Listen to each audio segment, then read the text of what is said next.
Hello, welcome to Guide Glimpse. Valorant join party.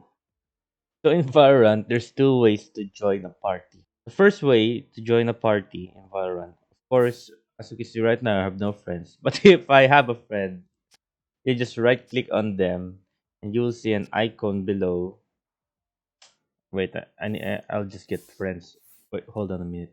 As you can see right now, we have a friend. His name is Sha.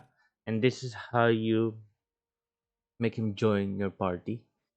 Right click on him, click invite or request to join. When you click invite, he will go to your party. And if you request to join, you are requesting to join his party. Another way to join a party in Valorant is using party code. So what you do is just click on the party code, then generate code, then copy the code. You can use the code even if you're not friends in Valorant. You can send it to a friend that plays Valorant.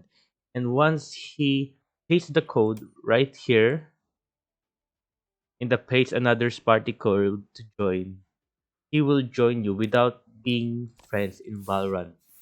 So those are the two ways to join a Valorant party.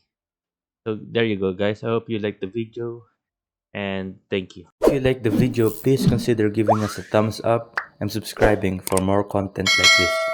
Thank you.